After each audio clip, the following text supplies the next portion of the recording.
आज मैं आप सबको क्लास 8 का जो है वो चैप्टर 1 संस्कृत पढ़ाने जा रहा हूँ।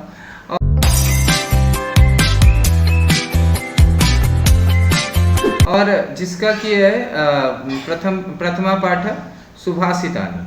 अब यहाँ देखिए, सु का मतलब होता है सुंदर और भाषितानी का मतलब होता है भाषाओं का प्रयोग।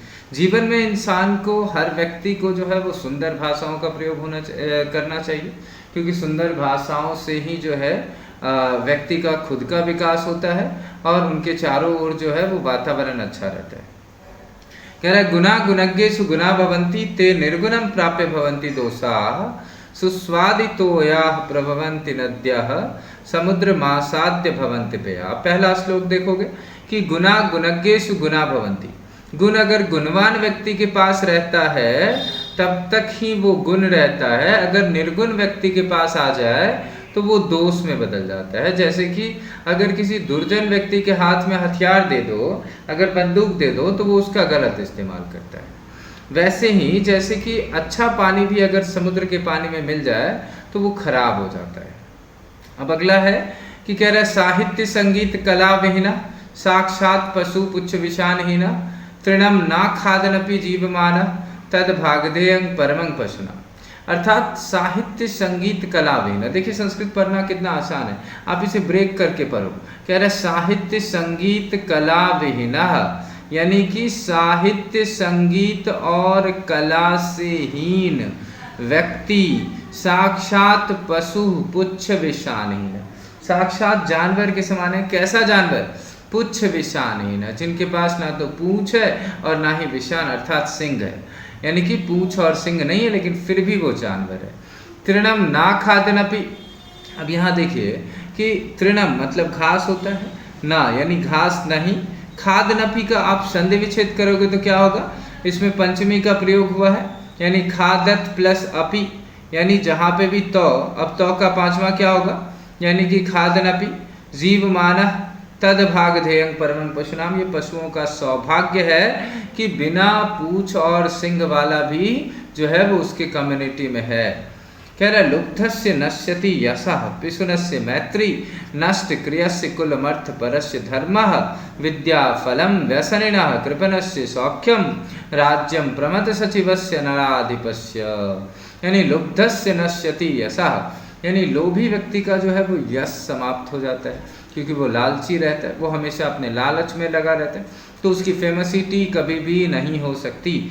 लोभी व्यक्ति का यश प्रसिद्धि उसकी कभी भी नहीं हो सकती। जैसा कि आप देख सकते हो कि जो हमारे देश के नेता वगैरह होते हैं उनका क्या होता है कि वो सबसे पहले किसी भी गद्दी पे, किसी भी पोजीशन पे बैठने के लिए जो है वो स्टार्टिंग में बहुत ही आपके सामने पोलाइट रहेंगे, आपके सामने गिड़गिड़ाएंगे, मतलब ऐसे समझ लो कि आपके सामने भीख तक मांगने के लिए तैयार हो जाएंगे। लेकिन वक्त बदलते ही जैसे ही वो बन जाते हैं एमएलए या एमपी या कुछ भी, तो फिर उनके वो वहीं हो जाता है कि वक्त बदल गए, जज्बात बदल गए वाली बात हो जाती है उनके साथ, और फिर अब वो आपको 5 साल बाद ही वापस दूसरे इलेक्शन में नजर आएंगे। तो वही है कि लोभी व्यक्ति का कभी भी यश प्रसिद्धि नहीं होता। पिशुनस्य मैत्री, चुगलखोर की दोस्ती जो है वो कभी भी नहीं होती, क्योंकि चुगलखोर वो कहीं ना कहीं जो है वो चुगली करेगा। तो पिशुनस्य मतलब चुगलखोर का, यानी जो बैक बाइटिंग करते हैं उनकी दोस्ती नहीं होती। नष्ट क्रियस्य कुलमर्थ परस्य धर्म, और ऐसे व्यक्ति जो क्रिया से हीन है उनका जो है वो वंश में कोई भी ना अर्थ रह जाता है ना धर्म रह जाता है। कुलमर्थ परस्य धर्म विद्या फलम व्यसनिनः, और व्यसन अगर किसी को, किसी व्यक्ति का किसी भी चीज़ का लत लग जाए तो फिर विद्या आना जो है वो बड़ा मुश्किल हो जाता है। जैसे कि आप देखते हो कि आजकल के बच्चे जो है वो मोबाइल के लत में रहते हैं, अलग अलग छोटी सी उम्र में जो है वो नशाओं में लग जाते हैं या अलग अलग चीज़ों में, तो फिर उनका जो है वो विद्या उनको नहीं हो सकता। कृपणस्य सौख्यम, कंजूस व्यक्ति का कभी भी शौक पूरा नहीं होता, क्योंकि कंजूसी वो हर चीज़ बचाने में लगा रहता है। राज्यम प्रमथ सचिवस्य नराधिपस्य, और जिस राजा का जो है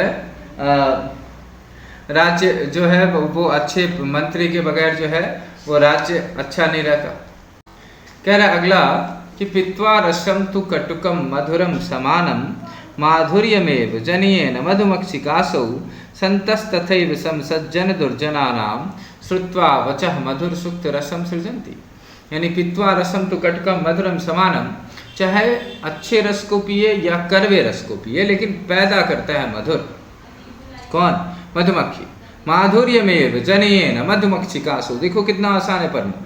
माधुर्यमेव जनयेन मधुमक्षिकासु, माधुर्यमेव, माधुर्यम प्लस एव, यानी मीठा ही पैदा करता है। जनयेन मतलब पैदा करना, कौन? मधुमक्खी, चाहे कड़वा खाए या मीठा खाए। संतस तथैव संसज्जन दुर्जनानाम, उसी तरीके से सज्जन व्यक्ति जो है वो हमेशा अच्छे से बिहेव करते हैं, चाहे आप बुरे हो या अच्छे हो, लेकिन वो हर किसी के साथ अच्छे से बिहेव करते हैं। श्रुत्वा वचः मधुर सुक्त रसम सृजन्ति, हमेशा मीठी वाणी का ही प्रयोग करते हैं। कह रहा विहाय पौरुषम यो ही दैवम एवं अवलंबते प्रसाद सिंहवत तस्य मूर्धनि तिष्ठन्ति वायसा, यानी विहाय पौरुषम, जो व्यक्ति अपने पुरुषार्थ को छोड़ देते हैं और भगवान के भरोसे, दैवम एव अवलंबते, भगवान के भरोसे रह जाते हैं, वो उसी तरीके से होते हैं जिस तरीके से कि एक भवन में जो है, एक बड़े राजभवन में जो है वो सिंह बैठा हुआ है, तस्य मूर्धनि तिष्ठन्ति, उसके ऊपर कौवा बैठा हुआ और वो उसका कुछ भी नहीं कर पा रहा है। ठीक है, तो वही है कि पुष्प कभी भी जो है आप कर्म करोगे तभी भगवान भी आपका साथ देंगे। जब आप कर्म नहीं करोगे, कहोगे कि हाँ भगवान कर देंगे, तो वो उस कथई संभव नहीं है। कह रहे पुष्प पत्र फल छाया मूल बल कल दारु भी धन्या महिरिहा ये शाम विमुखम यान्ति नार्थिना, यानी ये धरती, ये पृथ्वी और इस पे जो पेड़ पौधे हैं वो हमें क्या क्या देता है? फल देता है, छाया देता है, बहुत सारी चीज़ें प्रदान करता है। तो कह रहे धन्य है हमारी धरती माँ जो कुछ लेती नहीं है लेकिन फिर भी हमें इतना सारा चीज़ देती है, तो धन्य है। अर्थात ये चाहे वो धरती माता हो या कोई भी माताएं हो, माताएं जो है वो बिना लालच के जो है वो बच्चों के लिए हमेशा काम करती है। चिंतनीया ही विपदाम आदा विप प्रतिक्रिया